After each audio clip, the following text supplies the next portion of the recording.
सरकार के सामने संकट खड़ा करने की कोशिश कर रहे हैं। 11 बजे होटल फेयरमाउंट से एयरपोर्ट के लिए ये लोग रवाना हो जाएंगे। तो चार्टर विमान से ये सभी जैसलमेर ले जाए जाएंगे, ऐसा कहा जा रहा है। जैसलमेर के एक रिजॉर्ट में इन सभी लोगों को ठहराया जाएगा।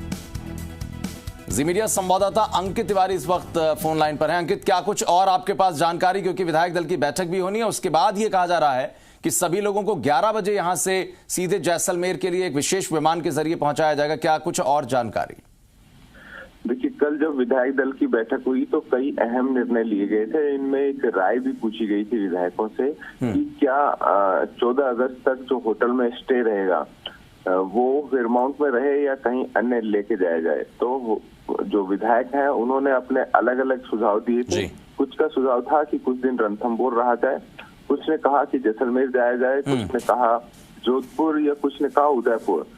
तो एक राय इस पर जो बनी वो संभवतः जैसलमेर को लेकर बनी। फिलहाल जहां तक जानकारी आ रही है, जैसलमेर का होटल सूर्यागढ़ पूरी तरह बुक किया गया है। कुछ कमरे होटल मेरिट के भी बुक करने की बातचीत सामने आ रही है।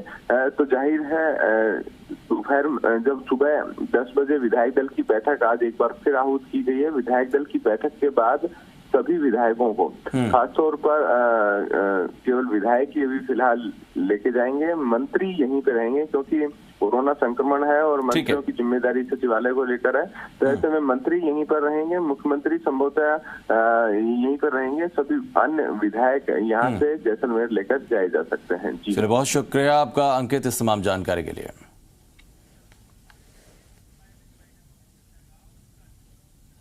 तो राजस्थान की सियासत का ऊँट किस करवट बैठेगा, सबकी निगाहें इसी बात पर टिकी हुई हैं। मुख्यमंत्री अशोक गहलोत ने बीजेपी पर जमकर निशाना साधा। उनका यह कहना है कि राजस्थान में सियासी उथल पुथल का पूरा खेल बीजेपी का है। बीएसपी सुप्रीमो मायावती के बयानों के पीछे भी उन्होंने केंद्र के दबाव की बात कही है। पूरा प्रदेश देख रहा है, पूरा देश देख रहा है। पूरा खेल बीजेपी का है, ये पूरा खेल बीजेपी का है। और बीजेपी जो है उनको जनता माफ नहीं करेगी। मेरा मानना है कि मायावती जी को जो बयानबाजी कर रही हैं वो भाजपा के इशारे पे कर रही है। भाजपा जिस प्रकार से सीबीआई, ईडी, इनकम टैक्स का दुरुपयोग कर रही है, डरा रही है, धमका रही है सबको। मुझे खुशी है गवर्नर साहब ने कल मेरी बात को माना और 21 दिन के बजाय जो 7 दिन चले गए थे पहले के, मैंने कहा उनको काउंट कर लीजिए आप कम से कम, और 21 दिन रहेंगे तो हॉर्स ट्रेडिंग बढ़ेगी। ये पूरा खेल डिले करने का इसलिए होता है जिससे कि बीजेपी ने हॉर्स ट्रेडिंग करने का जो ठेका ले रखा है और बीजेपी के बिहार पे जो हमारे खुद के पार्टी को ठेका ले रखा था उसके माध्यम से हॉर्स ट्रेडिंग हुई है, सबको मालूम है। जनता के जीवन को बचाना है, उसके लिए सबको लगना चाहिए। जनता का जीवन कैसे बचे। WHO की रिपोर्ट आ रही है, बहुत ही गंभीर आ रही है कि आने वाले वक्त में कोरोना बहुत ज़्यादा फैल सकता है। हमें चिंता वो लगी हुई है और दूसरी तरफ हमारी गवर्नमेंट को गिराने के लिए षड्यंत्र हो रहे हैं। यहाँ हमारी एकजुटता है, सरकार हमारी पूरे 5 साल तक चलेगी, इनके तमाम षड्यंत्र विफल होंगे और पूरे देश में मैसेज आएगा कि राजस्थान के विधायकों ने हॉर्स ट्रेडिंग में परवाह नहीं करी, लोभ लालच में नहीं आए, ईमान के साथ रहे, ईमानदारी से रहे। कहीं हो सकता है कि लोगों ने किस्त नहीं ली हो, मैं चाहूँगा उनको वापस आना चाहिए, मैं चाहूँगा उनको वापस आना चाहिए। इधर मुख्यमंत्री के बयान पर पूर्व मंत्री वासुदेव देवनानी ने पलटवार किया है और सरकार के बाड़ेबंदी पर भी सवाल उठाए हैं। उनकी तरफ से यह कहा गया कि बीजेपी को एक्सपोज करने वाले आज खुद ही एक्सपोज हो गए हैं। हमारे साथ हैं बीजेपी के विधायक और पूर्व मंत्री डॉक्टर वासुदेव देवनानी, उनसे बात करते हैं। देवनानी जी, मुख्यमंत्री अशोक गहलोत ने कहा है कि वो बीजेपी को एक्सपोज करके रहेंगे। वो कह रहे हैं कि बीजेपी हॉर्स ट्रेडिंग कर रही है और सत्र की तारीख आने के बाद से तो रेट और ज़्यादा बढ़ गई। इस समय मुझे लगता है मुख्यमंत्री बहुत ही फ्रस्ट्रेशन में है और एक तरह से बौखलाहट आ रही है। जब वो एक्सपोज की बात कर रहे हैं, एक्सपोज तो खुद हो गए हैं। इन्होंने 2 बार, एक बार नहीं 2 बार बीएसपी के एमएलएस को अपनी ओर मिला करके अब जनता देख रही है कि हॉर्स ट्रेडिंग इन्होंने की है या किसी दूसरे संगठन ने की है। तो इस प्रकार 2 बार हॉर्स ट्रेडिंग करके बीएसपी को अपने आप जो मिलाया है उससे हमारे मुख्यमंत्री जी खुद एक्सपोज हुए हैं, ये दूसरे को क्या एक्सपोज करेंगे। कैमरा पर्सन राहुल सिंह के साथ शशि मोहन, जी मीडिया, जयपुर। इधर प्रदेश में सरकार और राज्यपाल के बीच विधानसभा सत्र को लेकर चल रही खींचतान आखिरकार सत्र की मंजूरी के बाद खत्म हो गई। राज्यपाल कलराज मिश्र ने 14 अगस्त से विधानसभा का सत्र आहूत करने को मंजूरी दी। बीजेपी ने इस दौरान कांग्रेस को आड़े हाथों लिया तो स्पीकर पर ही सवाल खड़े कर दिए।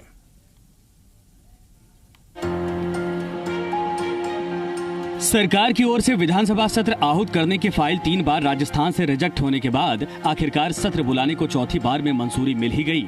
राज्यपाल ने 21 दिन के नोटिस को आधार बनाते हुए सत्र आहूत करने की मंजूरी दी है। सत्र आहूत करने की मंजूरी मिलने के बाद सीएम गहलोत ने होटल फेयरमाउंट में विधायक दल की बैठक ली।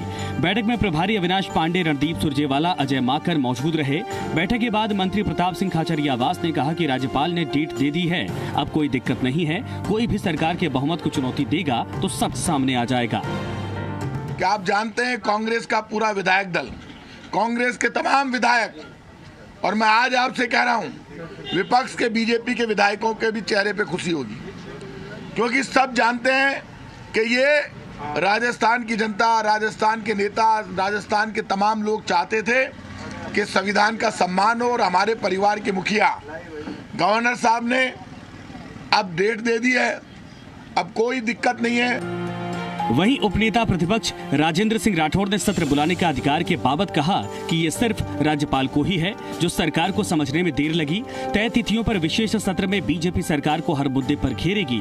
नेता प्रतिपक्ष गुलाब चंद कटारिया और बीजेपी प्रदेश अध्यक्ष सतीश पुनिया ने कांग्रेस और विधानसभा स्पीकर पर सवाल उठाया। प्रकार के कमेंट्स किए हैं, मैं सोचता हूँ वो बहुत दुखद थे। संवैधानिक प्रक्रिया के अनुसार आपको कैबिनेट के प्रस्ताव लेकर जाने का अधिकार तो है, लेकिन राज्यपाल आपको कब समय देते हैं ये उनका भी अधिकार है। और मैं सोचता हूँ आपने पहले ही दिन से बार बार चूक करने के कारण से आपको 3-3 बार लौट के आना पड़ा। आखिर सरकार को मानना पड़ा संविधान सर्वोपरि है। संविधान के आर्टिकल 174 में जो अधिकार महामहिम राज्यपाल को है वो है। अच्छा रहता पूर्व में मान लेते, खैर दूर आए दुरुस्त आए।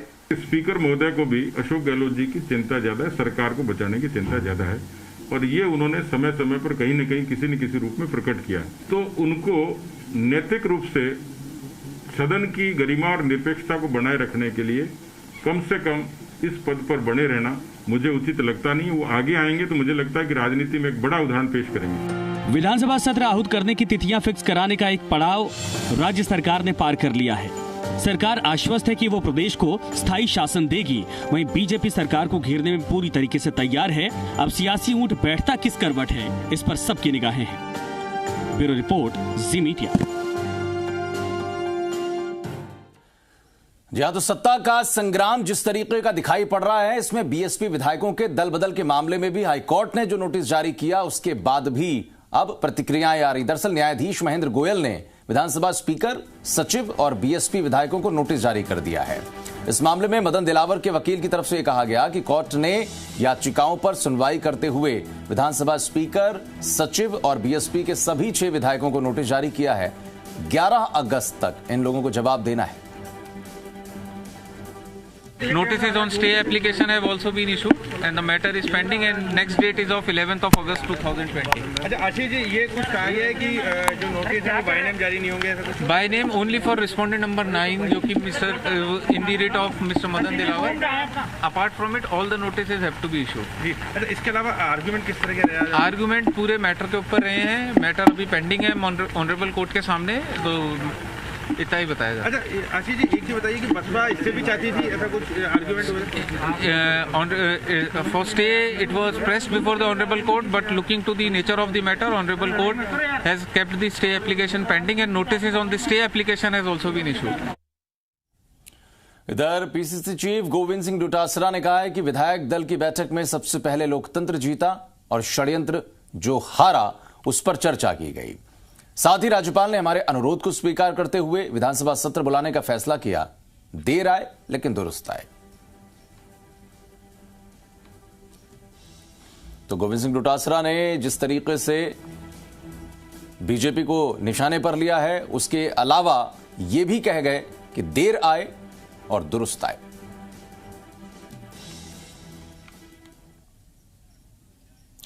इधर बीजेपी के प्रदेश अध्यक्ष सतीश पूनिया ने सरकार को विधानसभा में पूरी तैयारी के साथ घेरने का दावा किया है। पूनिया कहते हैं कि सरकार सदन में आएगी तो सरकार की हर एक कमजोरी को उजागर किया जाएगा। सतीश पूनिया ने यह भी कहा कि बीजेपी अब की बार पूरी तैयारी के साथ सरकार के पीछे पड़ी हुई है। सरकार की बाड़ेबंदी पर सवाल उठाते हुए सतीश पूनिया ने कहा कि संभव है कांग्रेस सरकार जल्द ही मंत्रिमंडल में होटल प्रबंधन और बाड़ेबंदी प्रकोष्ठ जैसा कोई विभाग भी बना ले। पूनिया ने यह भी कहा कि सरकार को बाड़े से बाहर तो आना ही होगा। हमारे साथ हैं बीजेपी के प्रदेश अध्यक्ष डॉक्टर सतीश पूनिया, उनसे बात करते हैं। पूनिया जी, सत्र की तारीख तय हो गई है, अब बीजेपी की क्या तैयारियां, क्या रणनीति? बीजेपी नहा धो के तैयार है और सत्र जब जुड़ेगा, कार्यसूची तय होगी, उस समय हम भी तय कर लेंगे कि हमारी भूमिका क्या हो। कांग्रेस कहती है कि बीजेपी हाथ धो के उनकी सरकार के पीछे पड़ी हुई है, अब आप नहा धो करके तैयार हैं तो फिर कितना पीछे पड़ेंगे? नहीं, हाथ धो के तो इसलिए पीछे पड़ेंगे कि उन्होंने पूरे पौने 2 साल में अपराधों की पराकाष्ठा होगी, कर्जा माफ किया नहीं, टिड्डी का हमला हो गया और गवर्नेंस कहीं है नहीं और सरकार बाड़े में मस्त है, जनता त्रस्त है, तो हाथ धो के पीछे पड़ेंगे, लठ लेके भी पड़ेंगे। अब जब 14 अगस्त की तारीख तय हुई है, 16 दिन का समय है, तो क्या लगता है कि सरकार को बाड़ेबंदी तोड़नी पड़ेगी? तोड़नी चाहिए, क्योंकि वो कह रहे हैं कि हम सब एक हैं, हम होंगे कामयाब, गाने गा रहे हैं, बाहर आ जाना चाहिए, खोल देना चाहिए और साबित कर देना चाहिए। अगर सरकार कोई बिल लेकर के आती है, विश्वास मत नहीं लेकर के आती है, तो आप लोगों की क्या रणनीति रहेगी? क्या अविश्वास प्रस्ताव लाएंगे सरकार के खिलाफ? हम देखेंगे। मैंने कहा ना कि आज अभी भविष्य के गर्भ में क्या परिस्थिति बनती है, पहले उनको तय कर देने दीजिए। उनकी सरकार है, दावा उन्होंने किया है, संकट उनके यहाँ है, हम तो एक अच्छे दर्शक हैं, भूमिका तय करेंगे। बीजेपी का कैंप कितना मजबूत है? पार्टी में कोई विधायकों की नाराजगी नहीं हो, सब एकजुट रहे हैं? बिल्कुल, सब एकजुट हैं। हमें न तो गाना गाने की जरूरत है, न बाड़े की जरूरत है, न अंताक्षरी की जरूरत है, न इटालियन डिश की जरूरत है। एक बयान अब से तकरीबन 48 घंटे पहले रणदीप सुरजेवाला ने दिया था कि 3 विधायक और 48 घंटे में आ रहे हैं, न 3 आए न 13 गए। वो पैदल आ रहे होंगे जी, टाइम लगेगा। क्या आपको लगता है कि सरकार अपने बागी विधायकों की सदस्यता खत्म कराने पर अड़ी हुई है और उसी के फोकस रखते हुए काम कर रही है? देखिए, मसला तो उनकी पार्टी का है, लेकिन राजस्थान की जनता ये तो समझ गई कि झगड़ा उनका, हमारे ऊपर तो तोहमत लगाते हैं कि हम तोड़ रहे हैं, हम तो क्यों, हमने तो फिर सुभाष चंद्र बोस को भी तोड़ लिया होगा। तो ये तोड़ा फोड़ी का आरोप तो है गलत, इसमें तो कोई सत्यता नहीं है। टूटे वो खुद हैं। किसी पार्टी का अध्यक्ष, किसी पार्टी का उप मुख्यमंत्री नाराज हो जाए, ये तोड़ना है क्या? अभी तो फैसला ही नहीं किया, अभी तो कह रहे हैं चाय पिला देंगे, बुला लेंगे, सोनिया जी बुला लेंगी, मार्गरेट अलवा का ट्वीट देखा कि चाय पे बुला लें तो मसला ही हल हो जाएगा। तो राजस्थान की जनता को बेवकूफ़ समझ रखा है कांग्रेस के आलाकमान ने और यहाँ के मुख्यमंत्री ने, और जनता बेवकूफ़ है नहीं। सरकार लगातार होटल में है, बाड़ेबंदी के आरोप लग रहे हैं, और ऐसी सूरत में क्या सचिवालय और मंत्रालय का कामकाज वहाँ से ठीक तरीके से चल सकता है? नहीं, ठीक तो कहाँ चल रहा है, लेकिन मुझे लग रहा है कि सरकार का पता बदल गया है। सचिवालय की बजाय फेयरमाउंट होटल हो गया है, और अब मुझे लगता है कि यदि कभी कोई नौबत आ जाए तो मुझे एक तत्काल डिपार्टमेंट भी क्रिएट कर देना चाहिए कि बाड़ाबंदी प्रकोष्ठ, विधायक बाड़ाबंदी और होटल प्रबंधन विभाग। तो सतीश पूनिया लगातार सरकार पर हमलावर हैं। उनका कहना है कि बीजेपी का खेमा एकजुट है, लेकिन साथ ही वो ये सवाल भी उठा रहे हैं कि क्या मंत्रिमंडल के आने वाले रिशफल में बाड़ाबंदी प्रकोष्ठ जैसा कोई विभाग भी सरकार बनाने जा रही है। कैमरा पर्सन मनीष के साथ शशि मोहन, जी मीडिया, जयपुर। इधर कोरोना काल के बाद आर्थिक पैकेज के तहत कृषि मंत्रालय को मिले करीब 3.5 लाख करोड़ रुपए के तहत होने वाले कामों के लिए कृषि मंत्रालय ने गाइडलाइंस बनाकर पीएमओ के साथ अप्रूव करा ली। खाद्य प्रसंस्करण उद्योग और कृषि उत्पादों के जरिए किसानों को उद्योग लगाने के लिए प्रेरित करने वाले अभियान के तहत 2024 तक देश भर में 10,000 से ज्यादा एफपीओ यानी फार्मर प्रोड्यूसर ऑर्गेनाइजेशन बनाई जाएंगी। केंद्रीय कृषि राज्य मंत्री कैलाश चौधरी ने यह कहा है कि हर एफपीओ के लिए किसानों के समूह को 3 करोड़ रुपए और 2 करोड़ रुपए की बैंक गारंटी मुहैया करवाई जाएगी। हमारे प्रधानमंत्री जी ने बजट में घोषणा की थी और उसकी गाइडलाइन अब बन चुकी है और अब किसान अपने उत्पादन का सही मूल्य ले पाएगा। पहली बार किसान अब अपने उत्पादन की रेट खुद प्रोसेसिंग करके और अपने उसकी इनकम ले पाएगा। तो इसके लिए जो एफपीओ की गाइडलाइन है उसके अंदर कम से कम 300 सदस्य होना ज़रूरी है और उसमें 2,000 रुपये किसान देगा तो 2,000 रुपये भारत सरकार देगी। इधर राजस्थान से कोरोना अपडेट की बात कर लेते हैं। दरअसल गुरुवार को राज्य में दर्ज हुए रिकॉर्ड 1156 नए केस और इसके साथ ही आंकड़ा जो एक्टिव केस का है वो बढ़कर 11,038 पहुंच गया है। कोविड-19 पॉजिटिव केसेस की कुल संख्या की बात करें तो ये भी 40,936 हो गई है, करीब 41,000 कह सकते हैं। कुल पॉजिटिव में से जो रिकवर हुए केस हैं 29,231 हैं। अभी तक 667 लोग कोविड-19 की वजह से जान गंवा चुके हैं।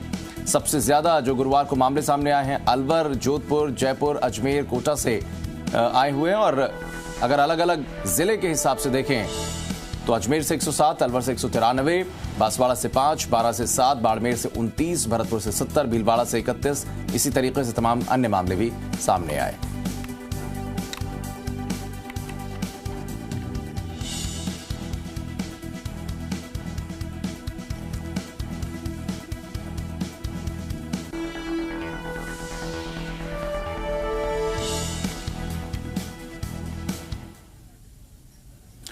इधर मारवाड़ जंक्शन रेलवे के इंजीनियर विभाग ने रेलवे ट्रैक पर ट्रैकमैन की पेट्रोलिंग की मुश्किलें कम कर दी हैं। इंजीनियरिंग विभाग ने एक बड़े अधिकारी की तरफ से ट्रैक बाय साइकिल इजाद करके ट्रैक पर सफल पेट्रोलिंग भी करवा दी और इसे दूर की कौड़ी माना जा रहा है।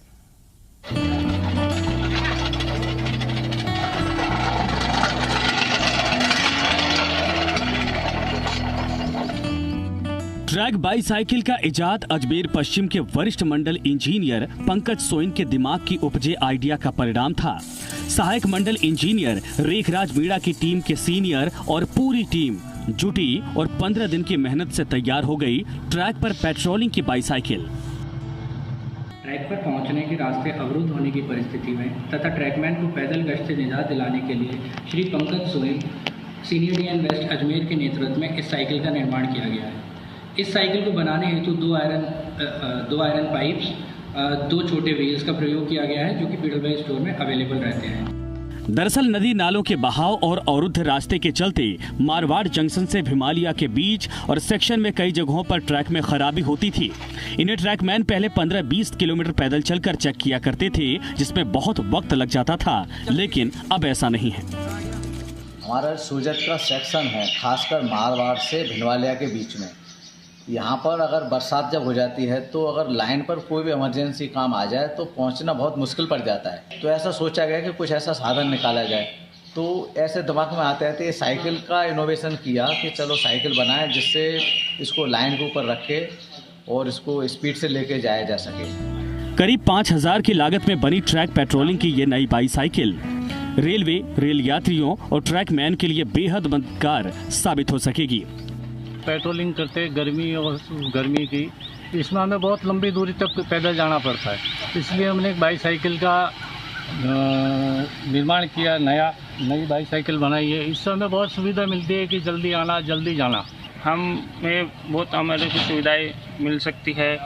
जैसे हम अभी कोई इमरजेंसी होती है तो हम साइड पे पहुंचना होता है तो वहाँ उसको आइडेंटिफाइड करने में हमारे को बहुत टाइम लग जाता है कि वहाँ क्या प्रॉब्लम है क्या नहीं। रेल बाइसाइकिल से हम वहाँ तुरंत पूछ सकते हैं और वहाँ की प्रॉब्लम का पता चल जाता है और हम उसको जल्दी से जल्दी उसको सॉल्यूशन निकाल लेते हैं। इस ट्रैक बाईसाइकिल का ट्रायल पूरा हो चुका है। उम्मीद है कि ये बाईसाइकिल रेलवे के लिए काफी मददगार साबित होगी, जिससे मौके पर तुरंत प्रभाव से पहुंच पाएंगे। इससे ट्रैकमैन को काफी राहत तो मिलेगी ही, रेलवे को भी रिपेयर्स में मदद मिलेगी। सुभाष रोहितवाल, जी मीडिया, पाली। तो फिलहाल खबरों का सिलसिला इस बुलेटिन में यहीं तक। एक छोटा सा ब्रेक लेते हैं यहाँ पर।